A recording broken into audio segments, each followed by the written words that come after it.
হযরত বিলাল রাদিয়াল্লাহু তাআলা আনহু কালো ছিলেন, কিন্তু আমার আল্লাহর কাছে বড় পছন্দের ছিলেন। উনি যখন আজান দিতেন আর শাদিম পর্যন্ত শোনা যেত। আর কত মধুর কণ্ঠে সাহাবী ছিলেন, আজান দিতেন, বলেছিলেন নবী একদিন বলেন, বেলাল আজকে ফজরের সময় তুমি আজান দেওয়া লাগবে না রে। বেলাল কান্না করে গো, কান্না করে আরে আজান দিতে পারবো না। উম্মে মাকতুম সাহাবীকে নবী বললেন মধুর কণ্ঠে আজান দিবারে। উনি মধুর কণ্ঠে আজান দিয়েছে। দলে দলে লোকেরা ওই দিন আরো বেশি মসজিদে এসেছি, কিন্তু বাবাজি কিতাবে এসেছে নবী সুন্নত পরে বসে আছেন। কয়েকবার নবীজি জানালা দিয়ে বাবাজি বাহির আসমানের দিকে তাকাইছে, রাত পোহাইতেছে না রে, অপেক্ষা করতেছে।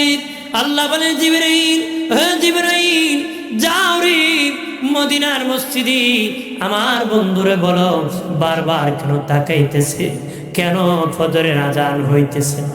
জিবরিল আসিয়া কো নবী কেন গো বারবার জানালার দিকে তাকাইতেছেন, এখনো কেন ফজরের আজান হইতেছে না?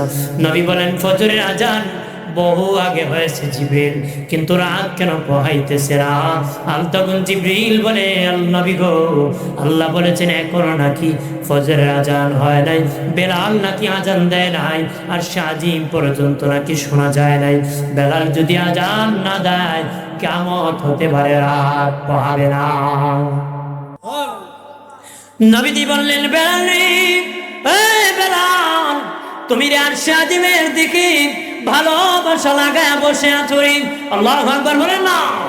বেলাল রে তুমি ফজরের আজান দাও। হযরত বেলাল ফজরের আজান দিয়ে দিলেন। আল্লাহ নবী খুব ছোট্ট ছোট্ট সূরা দিয়ে ইমামতি করলেন ফজরের নামাজ পড়াইয়া নবী মসজিদ থেকে বের হয়ে দেখেন জোহরের সময় হয়ে গেছে, সূর্য উঠছে ঠিক, জোহরের জায়গার মধ্যে সূর্য দাঁড়ায় গেছে। নবী কো সাহাবীরা বাড়ি যাওয়া লাগবে না, অপেক্ষা করো, জোহরের সময় হয়ে গেছে, এখন জোহরের আজান দিব, নামাজ পড়ে বাড়ি পৌঁছে যাব। একটু চিল্লায় বলি মারহাবা। তাহলে ওই কালোর দাম বেড়ে গেছে, যেই কালো বাবাজি দয়াল নবীর কদম মুবারকের নিচ থেকে ময়দানে হাসুরি দাঁড়াবে। আবু বকর নবীর উটির বাবাজির ডানে থাকবি, বামে থাকবি হযরত ওমর, সামনে উঠে লাগাম ধরবে বেলাল হাফসি, দরে দরে আগে আগে জান্নাতে পৌঁছে যাবে। তাহলে ওই কালোর দাম আল্লাহ বাড়ায় দিছে। 3 নম্বর একজন গোলাম বাবাজি, একজন কালো লোক, যেটা হযরত ওমরের গোলাম মাহাজার ইজ্জত আমার আল্লাহ বাড়ায় দিছে। যে দরজা দিয়ে খুশি ওই দরজা দিয়ে জান্নাতে প্রবেশ করতে পারবে। আর লোকমানে হাকিমে কালোরি ও বাবাজি, বাবাজি উনি কৃতদাস ছিলেন রে, গোলাম ছিলেন। বাদশার বাড়ি ছাগল বেড়া দুম্বা রাখতেন। বাবাজি বাদশার কাছে খবর দিল তোমাদের রাখাল অনেক জ্ঞানী, লোকেদেরকে নিয়ে সে আলাপ আলোচনা করে, জ্ঞান গর্ব আলোচনা করে। বাদশা বলে সে রাখাল হয়ে যদি গুরুত্বপূর্ণ আলোচনা করে তারা রাখাল কেন রাখবো, তারা আমি ক্ষমা করে দিব, ক্ষমা করে দিব, দেখি তার বুদ্ধি কেমন, তার মেধা কেমন। ডাকিয়া বলে লুকমান, হে লুকমান একটা ছাগল জবাই করো রে। ছাগল জবাই করে সবচেয়ে এটার মধ্যে উৎকৃষ্ট যে জিনিসটা আছে, দামি যেটা আছে ওটা আমাকে কাটিয়া দেখাও। হযরত লোকমান ছাগল জবাই করে কলিজার দিল ওই বাদশার সামনে হাজির করছে। বাদশা কয় ঠিক আছে ও লোকমান, আবার আরেকটা ছাগল জবাই করো রে। করিয়া সবচেয়ে নিকৃষ্ট এটার মধ্যে যেটা আছে ওটা আমার কাছে আনো। লোকমানে হাকিম আরেকটা ছাগল জবাই করে বাবাজি আবারও কলিজার দিল নিয়ে বাদশার কাছে দিলেন। বাদশা বলেন লোকেরা বলেছে হে লোকমান তুমি নাকি অনেক জ্ঞানী, কিন্তু আমি জ্ঞান পরীক্ষা করে দেখলাম তোমার কোনো জ্ঞান নাই, কারণ তুমি সেটা উৎকৃষ্ট বলেছি তখনও কলিজার দিল দিয়েছো, নিকৃষ্ট বলেছি তখনও তুমি আমাকে কলিজার দিল দিয়েছো। লোকমানে হাকিম বলেন ও বাদশা, ও বাদশা যার দিল ভালো কলিজা ভালো সে মানুষ ভালো, যার দিল কলিজা খারাপ সেই লোকটা হলো সবচেয়ে বেশি খারাপ। তার মানে যে ব্যক্তি খারাপ তার সবচেয়ে খারাপ হলো দিল, যে লোকটা ভালো তার সবচেয়ে ভালো হলো দিল। এই জন্য মানুষের দিলটাই ভালো হয়, দিলটাই খারাপ হয়, কলিজাই ভালো হয়, ওই কলিজাটাই খারাপ হয়। এই জন্য আমি বারবার দুটোই কলিজার দিল এনে দিয়েছি। বাদশা কি বলে, ওগো লোকমান, তাহলে তোমার অনেক মেধা, যাও যাও তোমাকে আজাদ করে দিলাম, আজাদ করে দিলাম। লোকমানে হাকিম আজাদ হয়ে যখন বাবা দিনের আলোচনা করেন, মানুষকে বাবা আল্লাহর দিকে হুকুম করেন, আল্লাহর দিকে হুকুম করেন, লোকেরা দলে দলে কাতারে কাতারি লোকমানে হাকিমের বয়ান শুনে শুনে হেদায়েত নিতেছে। ঠিক ওই মুহূর্তে একজন লোক দাঁড়ায়, লোকমানে হাকিম আপনার নাম কি? উনি কয় আমার নাম লোকমানে হাকিম। আপনার চেহারা দেখি মনে হইতেছি, শুনেন আমি একজন ছাগলের রাখাল, আমি একজন ছাগলের রাখাল, আপনার নাম লোকমানে হাকিম, আমার সাথে একজন ছাগল রাখতো লোকমানে হাকিম ছিল, এটা আপনি না আর কেউ? আমি চিন্তা করতেছি বলবো না বলবো, কারণ আমাদের সমাজে বাবা কেউ যদি আগে গরিব তাকে পরে ধনী হয়, তারা যদি আগের গরিবের কথা বলেন তার মেজাজ তখন গরম হয়। মেজাজ কি হয়? ওই কটা খালে দেখছো গিয়া ওইটা কথা কথা। আবার যদি বেশি বাড়াবাড়ি করে হইয়া বাইরে গেছি আর এর সার নিত না, যত টাকা লাগে ট্যাংটা দিবি ভাই, ভাঙে না জোরে গড় আগুন লাগিয়ে দিবে, লাগায় না নাহলে গুরু চরিত নাম লেখাইতে দেব, কথা হয় না। এমন ধরনের সুযোগ আছে, আইন শৃঙ্খলা বাহিনীর মিটিং গেল তুই লাগাই দিলে তো কথা বলেন না। ভাইরা আমার খেয়াল করেন ভালো করে, অপ্রাণের বাবাজি তখন ওই লোক বলে আপনি কি ওই ছাগলের রাখাল নাকি? উনি বলে হ্যাঁ আমি সেই ছাগলের রাখাল, আমি ছাগলের রাখাল, আমি ছাগল রেখেছি। উনি বাবা আগের ইতিহাস ভুলে যান না, ইতিহাস ভুলে যান না, আমরা ভুলে যাই, এই জন্য আল্লাহর শুকরিয়া আদায় করতে পারে না। পূর্বের ইতিহাস যারা ভুলে যায় তারা মালিকের শুকরিয়া আদায় করতে পারে না রে বাবাজি। খলিফাতুল মুসলিমিন আমিরুল মুমিনিন হযরত ওমর ইবনুল খাত্তাব রাদিয়াল্লাহু তাআলা আনহু রাস্তা দিয়ে যেতেছেন, বাবাজি একটা মরুভূমির কাছে যায় উনি দাঁড়ায় গেলেন। লোকেরা বলল আমিরুল মুমিনিন কেন গো দাঁড়ায় গেলেন? দেখেন ওনার চোখ থেকে পানি বেয়ে বেয়ে পড়তেছে। কেন গো আমিরুল মুমিনিন চোখ দিয়ে পানি পড়তেছে? আমার সঙ্গী সাথীরা দেখো রে, আমি যেই ময়দানে দাঁড়াইছি আমি ওর সেই ময়দানের রাখাল ছিলাম, উট রাখতাম, ভেড়া রাখতাম। বিকাল বেলা বাড়ি যখন ফিরতাম মাথার মধ্যে উটের লেদা লেগে থাকতো। আমার বাবা বলতো, আমার বাবা তোমার মাথায় কিভাবে উটের লেদা লেগে গেল রে, এই ময়লা লেগে গেল? বলতাম আব্বা মরুভূমির মধ্যে রৌদ্র লাগে, কোনো গাছ নাই, ছায়ার জন্য উটের ছায়ার মধ্যে আমি শুয়ে থাকতাম, তখন উট আমার মাথার মধ্যে লেদায় দিত, সেলায় দিত। এইভাবে আমার বাবা বলতো বড় হইলাম, আকল হলো না রে ওমর। তখন সাহাবীদের কি হযরত ওমর ডেকে বলেন, রে নবীর সাহাবীরা, আরে কোন আল্লাহ আমাকে এত মেধা দিয়েছে আল্লাহর নবীর সান্নিধ্যে যাওয়ার কারণে, নবীজির দরবারে আমি ওমর যাওয়ার কারণে আমি এখন ছাগলের রাখাল না, বকরির রাখাল না, বেড়ার রাখাল না, দুম্বার রাখাল না, আমি খলিফাতুল মুসলিমিন আমিরুল মুমিনিন, আমি ওমর অর্ধেক পৃথিবী শাসন করতেছি।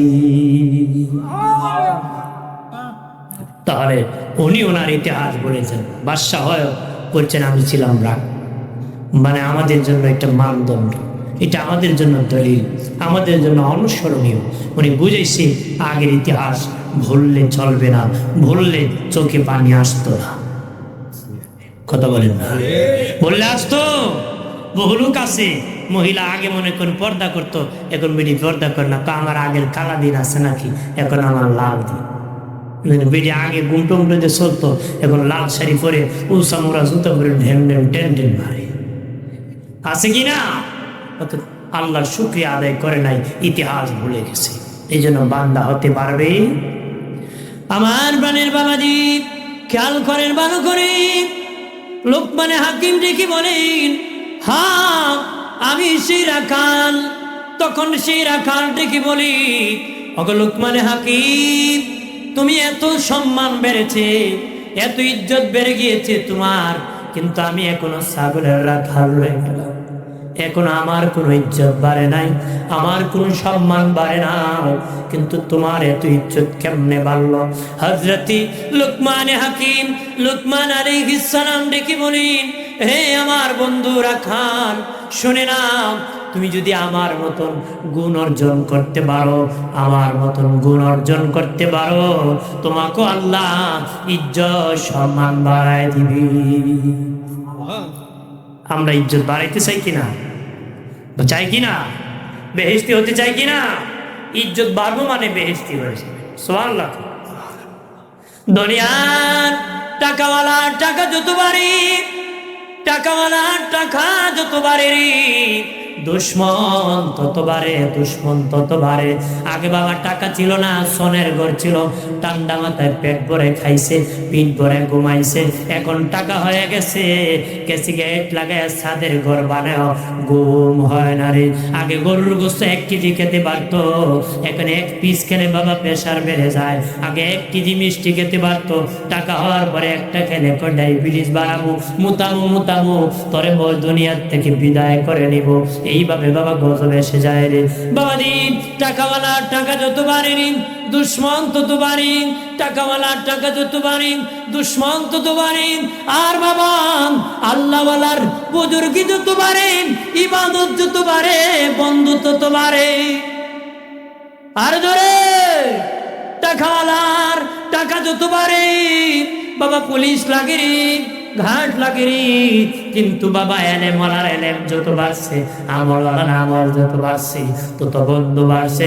সাহেব কিবলা যত খেদমত বেশি করছেন, এই জন্য তত বন্ধু বাড়ছে। বাবা এই দেশে বহু টাকাওয়ালা, সাহেব কিবলার টাকাও ছিল বাবা, খেদমত ছিল। এই দেশে বহু টাকাওয়ালা ছিল, তাদের নাম মানুষ জানে না, কিন্তু সাহেব কিবলার নাম এখনো মানুষ জপন করে। ধরে কি না? ওনার টাকা দিয়ে না, খেদমত দিয়ে।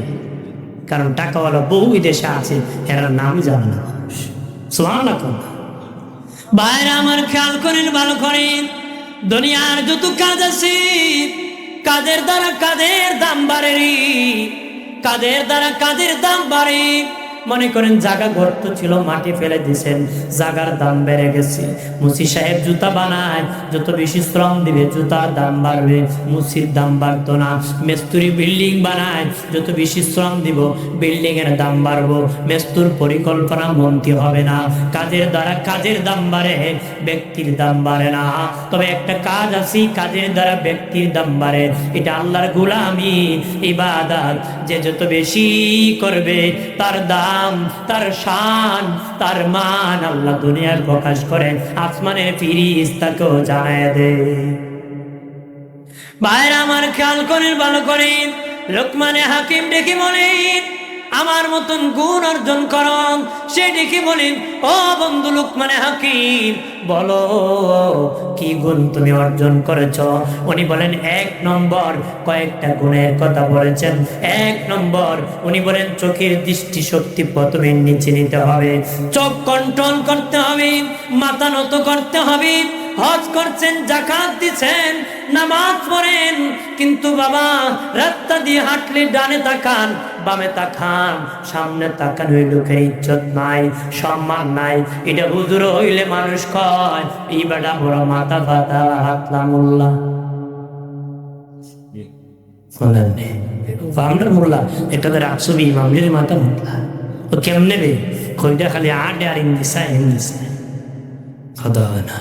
আগে মোল্লার ক্ষতি কইলে ভাই সাহেব, আগে যদি আজি সাহেবের কথা কই ফাল মারবা আজি সাহেব কথা হয় না। যেন আমার ঘরেরটা আগে কইছে কি, পরে বাকিটা কইছে পরে কি মোল্লা বেটা যদি চাইলে মন্দি চাইলে মাথা পাতলা হয়, আদি সব চাইলে কি তা মাথা গাড়ানো। তাই না রে পাতলা। যদি কোনো চেয়ারম্যান চায় পাতলা, যে চাইব এর মাথা পাতলা, হ্যাঁ কি মাথা পাতলা। চতুর্দিকে চাওয়ার কথা ইসলামে নাই। একবার এখন ডাইনে তাকাইছি দেখি মহিলা 2টা, বাবা তাকাইছি 3টা, সামনে দেখি 5টা, পিছনে তাকাইছি দেখি 9টা, যন্ত্রণা টেলিভিশন আসমানের ফেলে চাইছি জানালার ফাঁক দিয়ে দেখা একটা দোতলা দেখি না। আল্লাহ জানে ডাইনে ছেলে বিপদ, বামে ছেলে বিপদ, সামনে ছেলে বিপদ, পিছনে ছেলে বিপদ, উপরে ছেলে বিপদ। যেন আল্লাহ কাছে নিচে থাকা, কি থাকা? নিচে থাকলে ইজ্জত বাড়ে না কমে? আমাদের আকাবির বুজুর্গানে দিন বাবাদি নিচে তাকায়া হাঁটতে হাঁটতে তাদের ঘাড় বাঁকা হয়ে গিয়েছিল রে, তাদের ঘাড় বাঁকা হয়ে গিয়েছিল। তারা মাটির দিকে তাকায় যখন হাত তুলি, বাবাজি কেউ যদি মাথা নত করে তাকাও, জেনারেল চেলো হও, কলেজে পড়ে থাকো, না হয়ে থাকো রাখাল হয়ে থাকো রে, তোমার ইজ্জত বেড়ে যাবে যদি মাথা নত করে নিচের দিকে তাকায় থাকো। বাবাজি আমি আলেম হয়ে যদি ডানে বামে তাকায় হাঁটি, তারপরে ইজ্জত বাড়বে না রে। এই জন্য লোকমানে হাকিম বলেন, হে প্রথম হলো তুমি দৃষ্টি শক্তি নিচে দাও, কারণ আমাদের চক্ষু হলো ক্যামেরার পিতা বাবা, চক্ষু হলো ক্যামেরার পিতা বাবা। এটা রেকর্ড করে ফেলে নবীগঞ্জ শহরে যারা গিয়েছে, কোন জায়গায় ইসলামী ব্যাংক আছে, কোন জায়গায় বাবা হোটেল আছে, কোন জায়গায় হবিগঞ্জ রোড আছে, হাউসকান্দি রোড আছে, কোন জায়গায় কি আছে বাবাজি ওই চোখ দেখেছি আর রেকর্ড করে ফেলেছে। এমনি এমনি বলে দিবে হবিগঞ্জে এটা আছে, নবীগঞ্জে সেটা আছে, হাউসকান্দি গোল চত্বর আছে। এটা কেমনে বলছে? আমার মুখ দেখছে না চোখ দেখছে? চোখের দ্বারা বাবাজি রেকর্ড হয়েছে রে।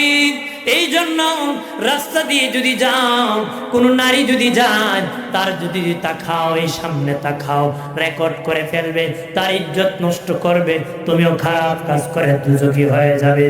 এই জন্য বলেছি নারী হোক পুরুষ হোক, আল্লাহ বলেন হে নারীর দল, হে পুরুষের দল, রাস্তা দিয়ে যখন হাঁটবা তোমরা চোখের দৃষ্টি শক্তি নিচের দিকে তাকায় হাঁটবা। অনেক মা বোনরা আছে চোখের পর্দা করে বাবা, কেমনে করে? কাপড় দিয়ে ডাকিয়া করবে না, ইসলাম বলে কাপড় দিয়ে ঢাকা লাগবে না।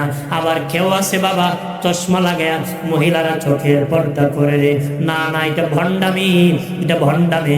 দুনিয়ার পুরুষ যদিও তারে দেখে না, তিনি চশমার ফাঁকে দুনিয়ার সব পুরুষ দেখে। কথা বলে না, এই চশমা লাগাইয়া সবাই দেখে ঠিক, কিন্তু দুনিয়ার কেউ না দেখলো তাই, তার মানে তাই না তাকাইতে পারতো না, আপনিও তার দিকে তাকাতে। আল্লাহ নবী আমাদের আম্মা জানগণ বসে আছেন, নবীজির বিবিগণ নিয়ে বসে আছেন নবীজি।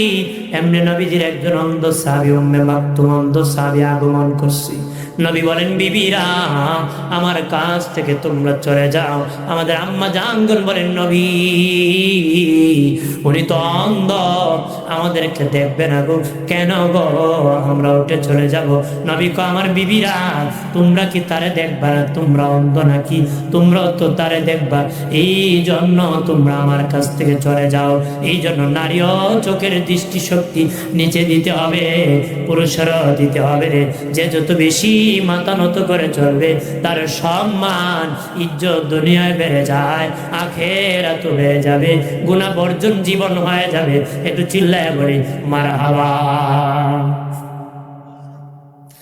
এরপরে বলেন বাবাজি 2 নম্বর লোকমানে হাকিম রেখে বলে হে আমার বন্ধুরা খান, 2 নম্বর তোমার জবানের হেফাজত করতে হবে।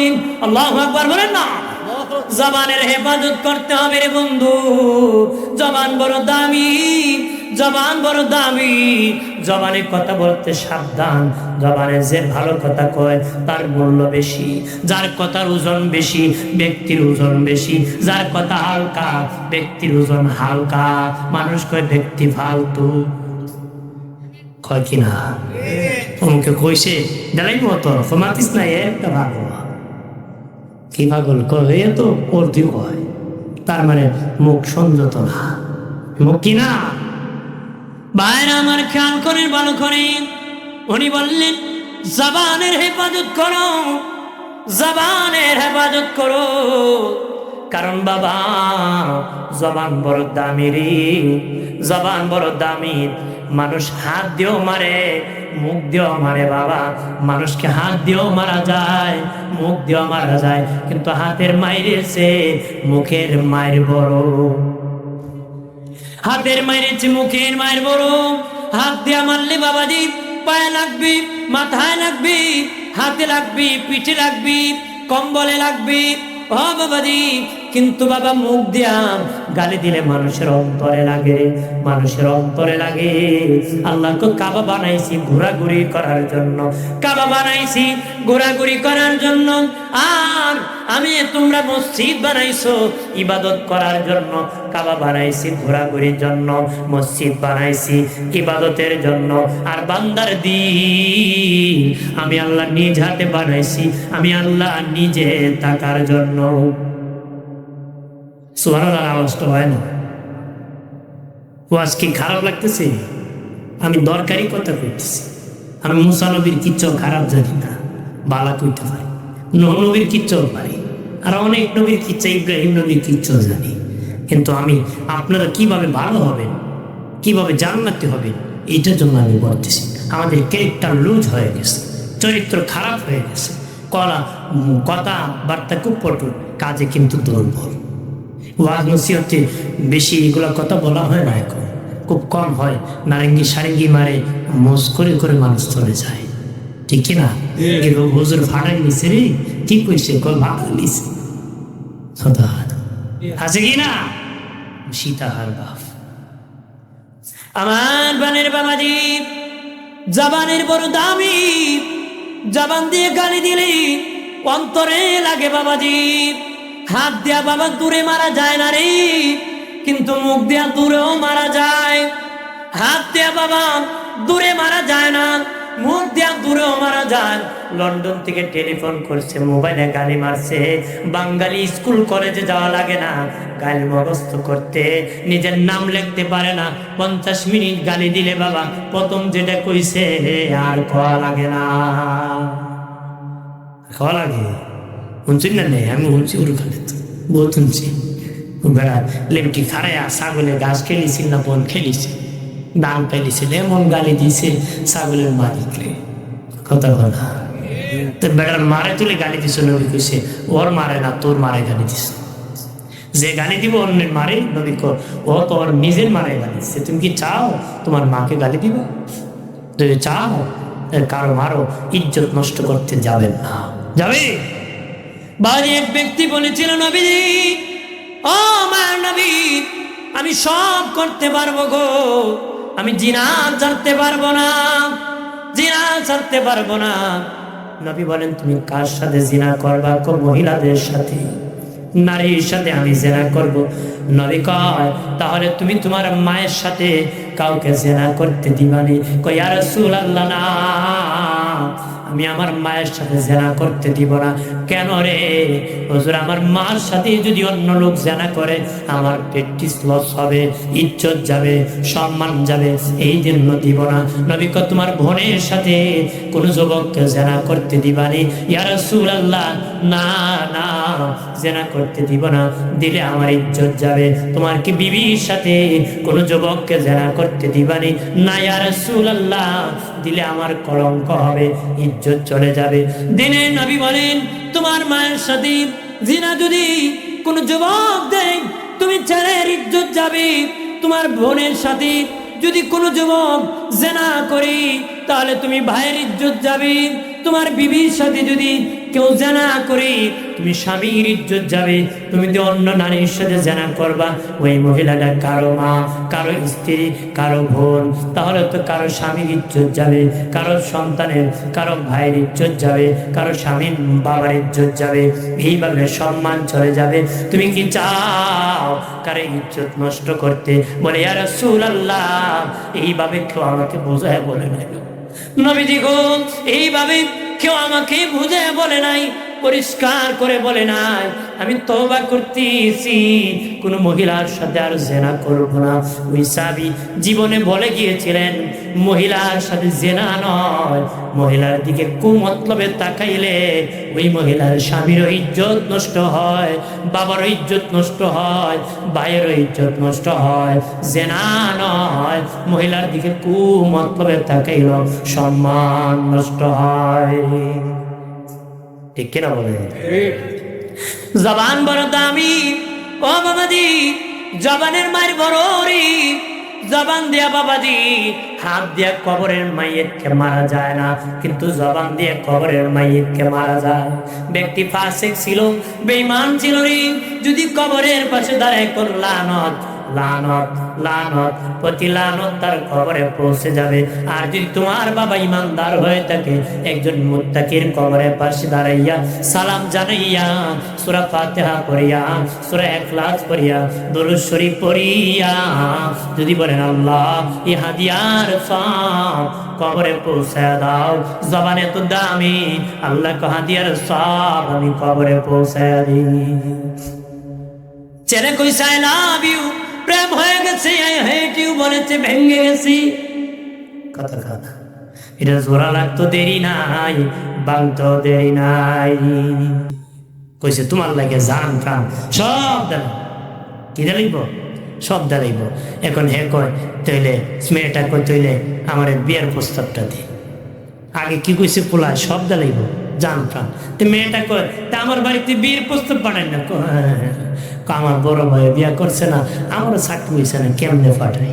তাহলে মতলব বাস ফাউ বাস, কথা কথা কথা বলেন না, মতলব বাস খায় খায় দৌড়বো, খায় খায় কি দৌড়বো। এই জন্য মতলব বাসকে জায়গা করে দিয়ে অবৈধ প্রেম কোনোদিন বৈধ হতে পারে, আর বৈধ প্রেম কোনোদিন অবৈধ হতে পারে। ভাইরা আমার খেয়াল করেন, কোন ব্যক্তি যদি নবীগঞ্জের বলে আমি 1 কোটি টাকা দিব, কিন্তু মুখে আলহামদুলিল্লাহ মুখে কবুল বলবো না, বলেন পৃথিবীর কোন বাবা আছে তার মেয়েটাকে ওই ছেলের সাথে ঘুমাইতে দিবে? পৃথিবীর কোন বাবা আছে, কোন ভাই আছে, কোন হুজুর আছে তার হাতে তুলে দিবে? বাবা মুখে আলহামদুলিল্লাহ কবুল বলতেই হবে, বললে তার হাতে উঠে দিবে। তার মানে মুখের দাম বেশি বাবা, ভালো লাগে না ছেড়ে দিবে। 3 তালাক মুখে বলেছে, 1 তালাক 2 তালাক 3 তালাক, তালাক হয়ে যাবে।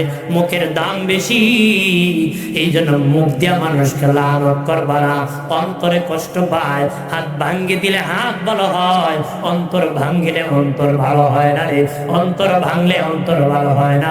মানুষের কথা দিয়া তার অন্তর কষ্ট দিবেন না রে বাবাজি। তোমার কাছ থেকে আমি ভালো ব্যবহার পাবো, এটা আমার পাওনা। তুমি আমার কাছ থেকে ভালো ব্যবহার পাবা, এটা তোমার পাওনা। তুমি যদি আমার কাছে কিছু আমানত রাখো, এটা যেমন তেমন পাওনা, কথারও তেমন পাওনা। আমানত যদি আমি খেয়ানত করি রে, হাসরের দিন হক মারার কাতারে দাঁড়াতে হবে। ঠিক কথাবার্তার আমানত, কথাবার্তার লেনদেনের আমানত যদি আমি খেয়ানত করি, হাসরের দিন বাবা হক মারার কাতারে দাঁড়াতে হবে। আল্লাহ বলবেন বলো যত তার সাথে কেন খারাপ ব্যবহার করেছ, খারাপ ব্যবহার করেছ, জুলুম করেছ, এই জন্য হাত পাও কেটে দেওয়া হবে, জাহান্নামী বানিয়ে দেওয়া হবে। লোকমানে হাকিম বলেন 2 নম্বর জবানের হেফাজত করো রে। জবানের হেফাজত যদি তুমি করো, তোমার সম্মান বেড়ে যাবে। আবু বকর সিদ্দিক রাদিয়াল্লাহু তাআলা আনহু, আল্লাহ নবী, নূরে নবী, দিনে নবী, হায়াতুন নবীর কাছে গিয়েছি। নবীজি প্রশ্ন করলেন, ওনার মুখ থেকে পাথর কালি বের করে আনলেন। দিনে নবী বলেন, আবু বকর জিহ্বা থেকে পাথর কেন রাখলারি? সিদ্দিক আকবর বলে, নবীজি জিহ্বা বড় খারাপ, অযথা কথা বলতে চাই গো।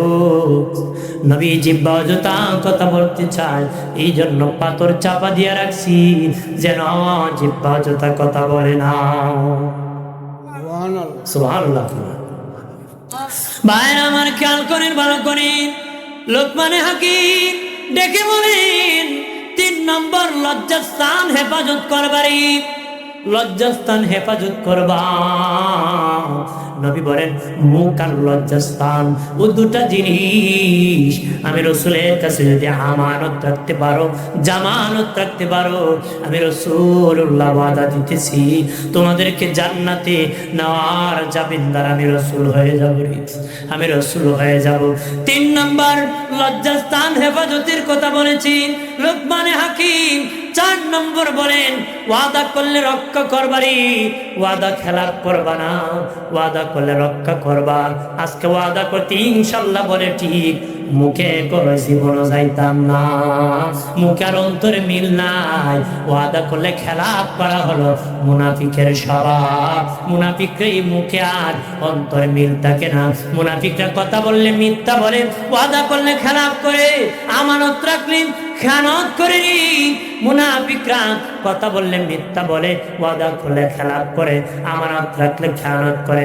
ইমাম মুসলিম রহমতুল্লাহ আলাইহি 2টা বাড়ায় কোন আর 2টা বাড়ায় কোন, যদিও নামাজ পড়ে রোজা রাখে তারপরে মুনাফিক।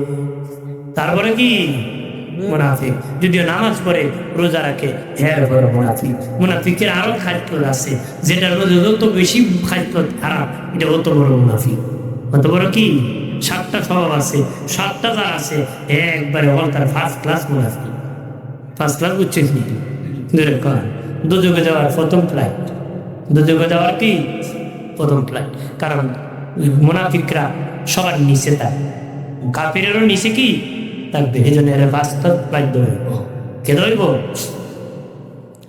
আমার প্রাণের বাবাজি খেয়াল করেন, ভালো করে বলতেছেন ওয়াদা করলে রক্ষা করবারি, এরপরে বলতেছেন আমানত রাখলে রক্ষা করবারি।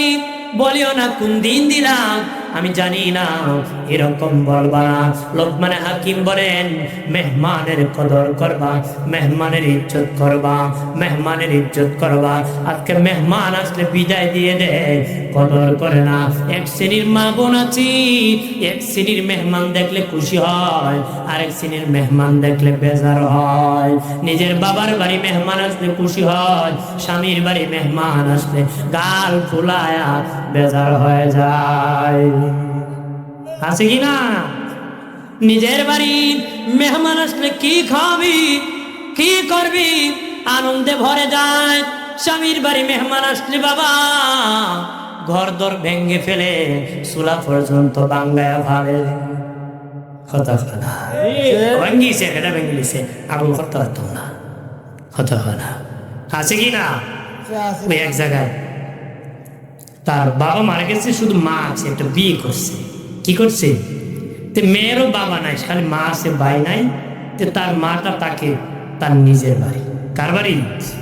অর্থাৎ ছেলের জামাইয়ের বাড়িতে শ্বশুরই থাকে। বৌমা খালি কয় না তোমার মারে খাওয়ানো যেত না, বুড়ো এসে অযথা টাকা খরচ করতেছ, অযথা কি খরচ করতেছ। পুরো অবাধ্য হয়ে গেছে, চলে একদিন মারে নদীর ওই পার ফালাই দিব, নদীর এই পার কি ফালাই দিব।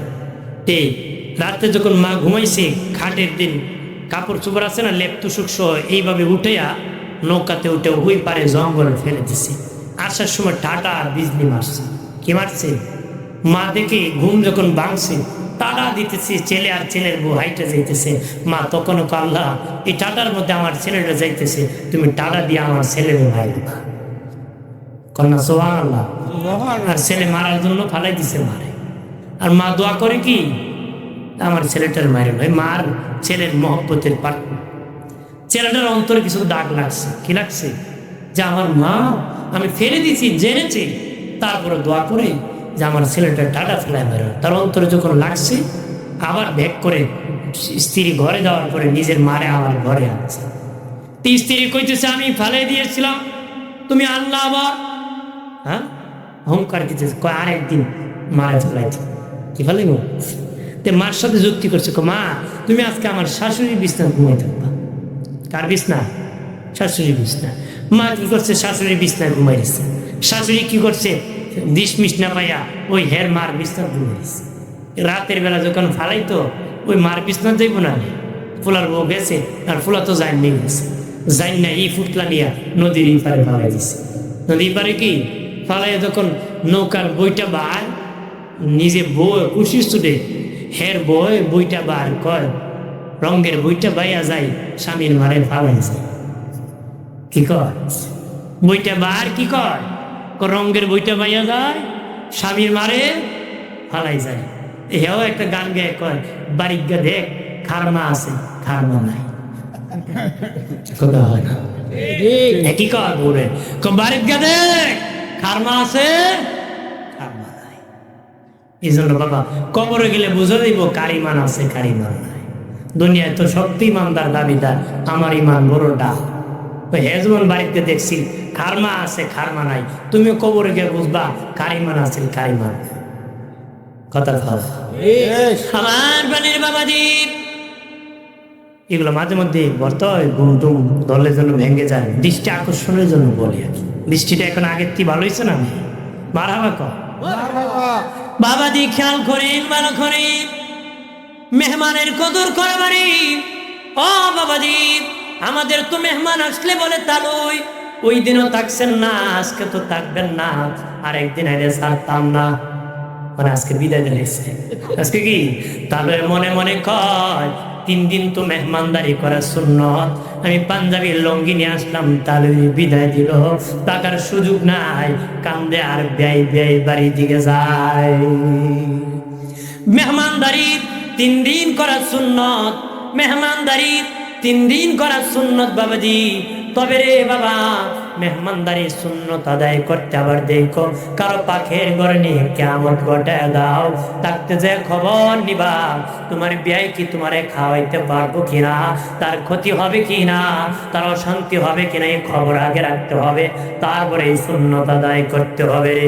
প্রাণের বন্ধুরানি মেহমানের কদর করা সব নবীর সুন্নত সব নবীর সুন্নত ইব্রাহিম নবী বাবা কয়েকদিন হয়ে যায় মেহমান পান না মেহমান নিয়ে খাবেন মেহমান নিয়ে খাবেন 3 দিন উপবাস মেহমানও আসে না উনিও খান না অপেক্ষা করতেছে আল্লাহ বলেন ও জিবরাইল যাও যাও এই কিছু গোষ্ঠীকে তুমি ধ্বংস করবারে কওমে লূতকে তুমি ধ্বংস করতে যাবা যাওয়ার আগে তোমরা আমার ইব্রাহিমকে খাওয়া যাও সুবহানাল্লাহ 12 জন ফেরেশতা ইব্রাহিম নবীর কাছে মানুষের সুরতে আসছে বিবি সারা আম্মাজান সারা বাবাজি খাবার দিয়েছেন ইব্রাহিম নবী 3 দিন ধরে খান না খাবার পাওয়া মাত্র একটু দ্রুত খাওয়া শুরু করছেন ফেরেশতা তো খায় না বাবা খাবার সামনে নিয়ে বসে আছি ওনার ভিতর থেকে ওনার বিবি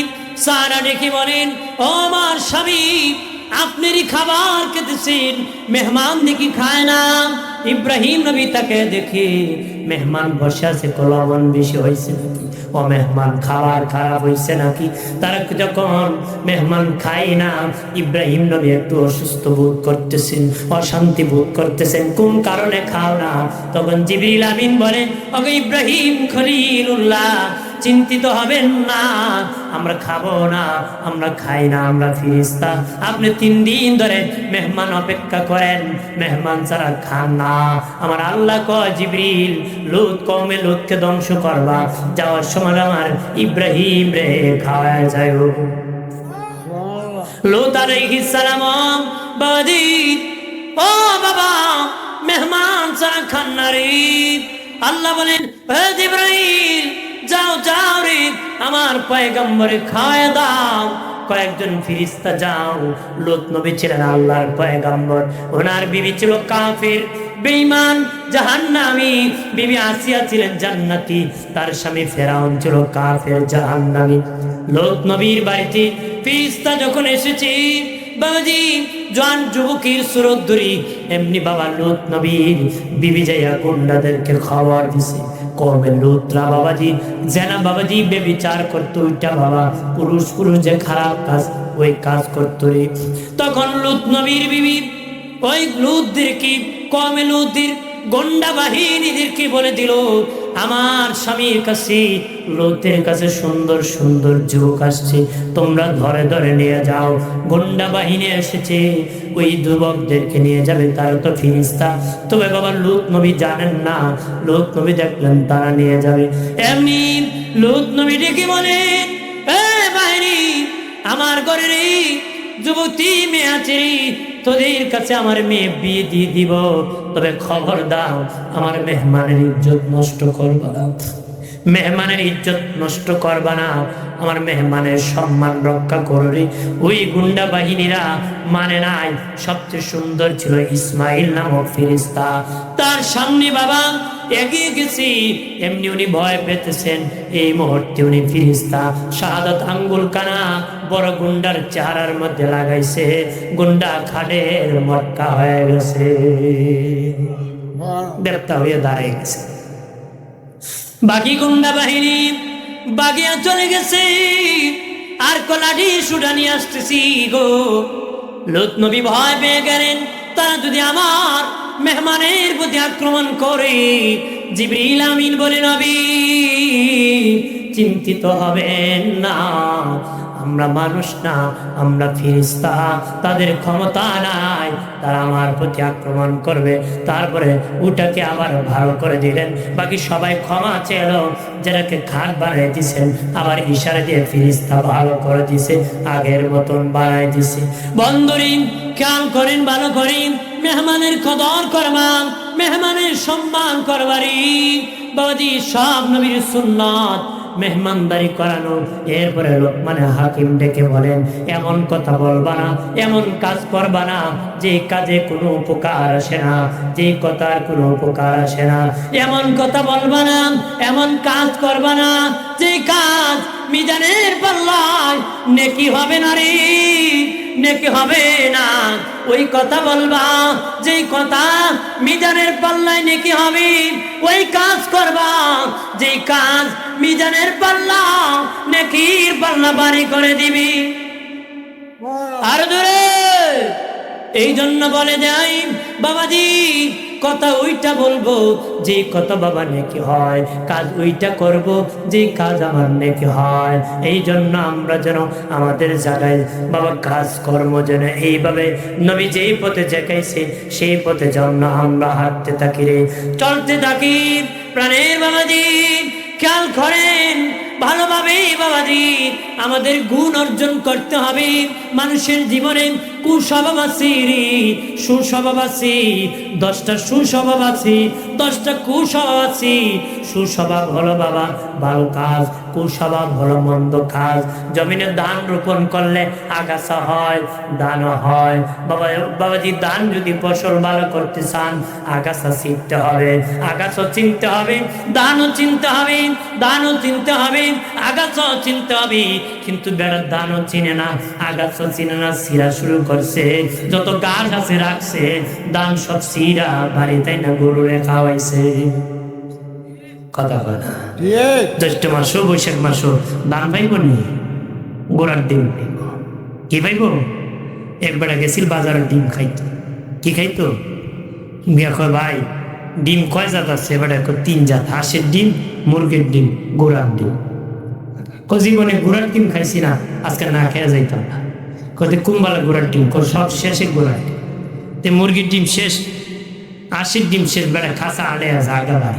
কো ভাই আমার গোড়ার ডিম কই? কইটি গোড়ার ডিম, যাওগা বাড়ি, যাওগা কি বাড়ি। গোড়ার ডিম মানে শূন্য, গোড়ার ডিম মানে কি? এই জন্য আগাছও চিনতে হবে, দানও চিনতে, নাকি না চিনলে দান পাওয়া যাইব? এই প্রাণীর বাবাজি আমাদের জীবনে সুস্বভাব কুস্বভাব চিনতে হবে, আর খারাপ স্বভাব বাবা সিরিয়া বাবা উঠায়া ফেলে দিতে হবে, সুস্বভাবকে জায়গা করে দিতে হবে।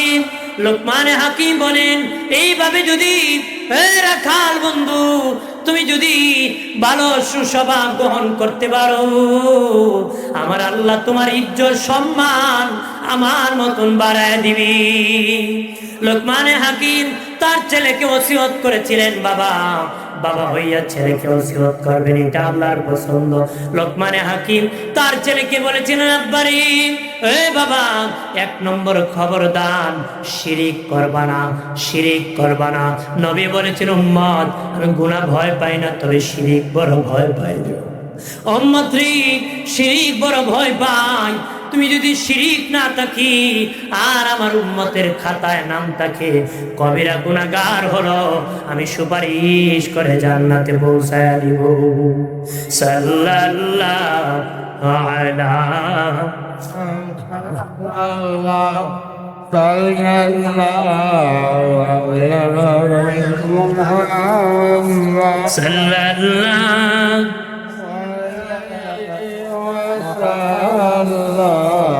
সাল্লাল্লাহু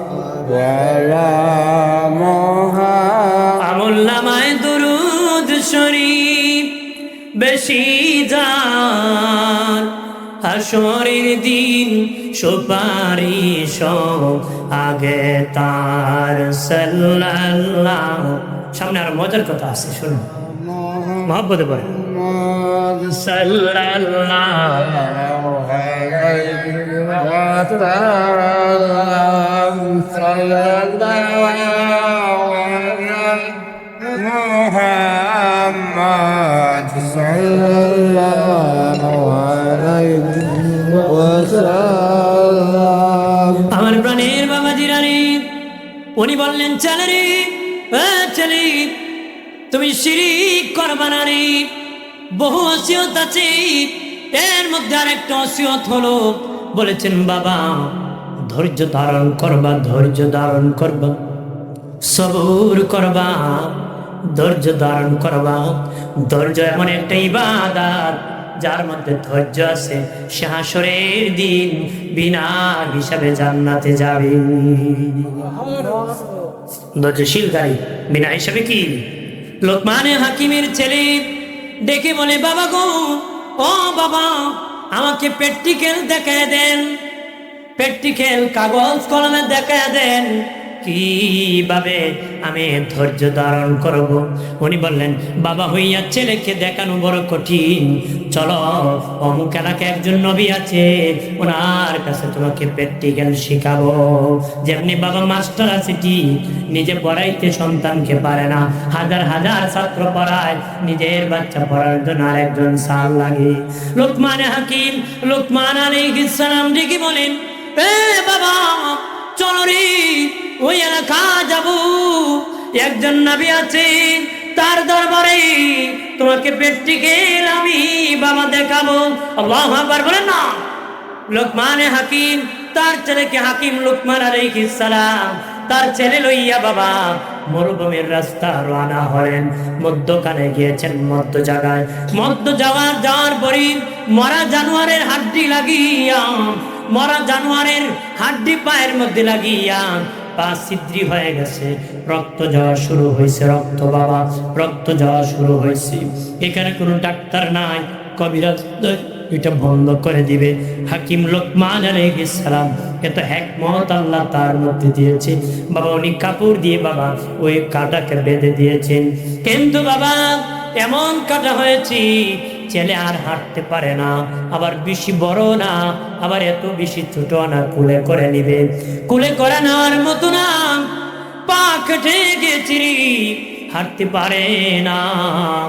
একটা তাবু টাঙ্গালেন, তাবু টাঙ্গায় ভাবলেন পা কমে গেলে তারপরে ছেলেকে নিয়ে যাব আমার দুই নবীর দরবারে। কিন্তু বাবাজি 2 দিন 3 দিন হয়ে যায়, পা ভালো হয় না রে, পা পছন্দ ধরেছে, পাটা পছন্দ ধরেছে, আরো পচে যাইতেছে। দেখে ছেলে বাবাজি, বাবার সামনে ছেলের পা পচে যাইতেছি, এমনি হাকিম লোকমান আলাইহিস সালাম তাবুর মধ্যে সেজদায় পড়ে গেছে, তাবুর মধ্যে সেজদায় পড়ে গেছে রে। সেজদায় পড়ে আল্লাহ, আমার সামনে আমার ছেলেটা দুঃখে দুঃখে মরে যাইতেছে, তার পা পচে যাইতেছে গো আল্লাহ, আমি বাবা হইয়া ছেলেকে কোনো উপকার করতে পারি নাই। পৃথিবীর কোন বাবা আছে রে ছেলেকে আদর করবে না? কোনো বাবা নাই, সব বাবার ছেলেকে আদর করবে। বাবা চায় ছেলে যেন খায়, ছেলে যেন বেঁচে থাকে গো। ইমাম হুসাইন কারবালার মাঠে যখন বাবাজি ওই ছোট্ট সন্তান, ইমাম ছোট্ট সন্তান আলী আসগরকে পানি যখন খাওয়াইতে পারছিলেন না, যখন শহীদ হয়ে গিয়েছিলেন বিবির কাছে আসিয়া বলেছিলেন, বিবি বিবি, আমি বাবা হইয়া সন্তানের জন্য একটু পানির ব্যবস্থা করতে পারি না। আমি বাবা হইয়া রে আমার ছেলের জন্য একটু পানির ব্যবস্থা করতে পারি নাই। আমি বাবা হইয়া ছেলের জন্য একটু পানির ব্যবস্থা করতে পারি। এমন অন্তরে কষ্ট লেগেছিল রে, আমাদের জন্য পানি বানাইলো আর আমরা এই পানি পাইলাম না রে। বাবাজি হাকিম লুকমান আলাইহিস সালাম বলে, আল্লাহ গো, ও মালিক, আমার সামনে আমার ছেলেটা পা পচে যাইতেছে। এমনি দেখেন বাবা কান্না করতে করতে ওনার হুজরাটা আলোকিত হয়ে গেছে। একটা লোক এসে গেছে আর হাকিম লুকমান আলাইহিস সালামের ছেলের কাছে আসিয়া লোকটা বলতেছে, তুমি কেমন আছো? ছেলেটা কয়, আলহামদুলিল্লাহ, আল্লাহ ভালো রাখছে। ধৈর্য বুঝছেন না আপনি? আপনার জোর হইলে জিএমজি কে চাচা কেমন আছো, হজর মস্কারি করলে আমার দেখোস না আমাদের জোর উঠছে, হদা হদা আছে কি না? কিন্তু পারলে বলতো আলহামদুলিল্লাহ, কিন্তু সুখিয়া আদায় হতো, আল্লাহ সুস্থ করতো। দেখছো না আমার মস্কারি করে ও হইছে তো আদা হয় না, আছে কি না? নাড়তে না পারলে উডান। বাইরে আমার খেয়াল করেন ভালো করে, হাকিম লুকমান আলাইহিস সালামের ছেলে ডেকে বলে, আলহামদুলিল্লাহ। লোকটা বলতেছে, তোমার পা কি বাবা? বলে, দেখেন না, রাস্তা আসতে মরা জানোয়ারের হাড্ডি লেগে ছিদ্রি হয়ে গিয়েছিল, পছন্দ ধরেছে, আল্লাহ সারিয়া দিবে, ভালো করে দিবে, অপেক্ষায় আছি। আমার চিনছনি? আমি হলাম জিবরিল আলাইহিস সালাম। হাকিম লুকমানের ছেলে, আমি হলাম জিবরিল। এমনি পার মধ্যে হাত বুলাই দিছি বাবাজি, তার পাটা ভালো হয়ে গেছে। জিবরিল আমিন বলে, হাকিম লুকমান, কেন গো আল্লাহ তোমাদেরকে ছোট্ট পরীক্ষাটা দিছি? এই ছোট্ট পরীক্ষা কেন দিছে জানো রে? ওরে নবীগঞ্জের আইনগাঁওর মানুষ, নবীগঞ্জের চান্দপুরের মানুষ, ভালো করে শুনে নাও, ভালো করে শুনে নাও। কেন লোকমানে হাকিমকে বলতেছে, জিবরিল আমিন কেন তোমাদেরকে ছোট্ট বিপদটা দিয়েছি? তোমার আমার জীবনে ছোট্টখাটো বিপদ আসে, সবর থাকতে হবে, ধৈর্য ধারণ করতে পারে। আরেক লোক বাবা আল্লাহকে গালি দেয়, সে ধান রৌদ্র দিলে বেশি রোদ হতে পারে, তুমি মালিকের গোলামি করো, বৃষ্টি এসে তোমার ধান ভিজিয়ে দিতে পারে। এটা তোমার জীবনের ইমানের ধৈর্যের পরীক্ষা, ধৈর্যের সবুরের বাবা ব্যাখ্যা করতে ইমাম বুখারী রাহমাতুল্লাহ আলাইহি সবরে জামিলের ব্যাখ্যা লিখতে বাবা 2.5 পৃষ্ঠা পর্যন্ত লিখেছেন উনি, 2.5 পৃষ্ঠা লিখেছেন। ও বাবাজি, সবরে জামিল, ধৈর্য সবর এমন একটা জিনিস, কেউ যদি কারো আক্রমণ করে, কোনো যন্ত্রণা দেই বাবাজি, চোখে পানি আসতে পারে, মুখে আওয়াজ হতে পারবে না, আল্লাহর কাছে বলতে পারো, মানুষের কাছে বলতে পারো না। আমরার বাবাজি বাড়ির গালিও দেন, আরেকজনের কাছে বিচারও দেন, হাও মাও করে, কান্নাও করে, আবার পাল্লা তুমি দেখো, আছে কিনা? হ্যাঁ, মামলা করবো, আবার আল্লাহ তুমি দেখো, আবার 14 শিখের বাক্য। সবরে জামিল, ধৈর্য এটা না, ধৈর্য কি এটা না, ওইটা ওই রকমই ধৈর্য। ওদের বেটা টাকা পত্র হারাই নিছে, পরে কুচ্ছে ফায়না আল্লাহ রাস্তাতে নিছে, ফায়না তখন কি কর আল্লাহ রাস্তে।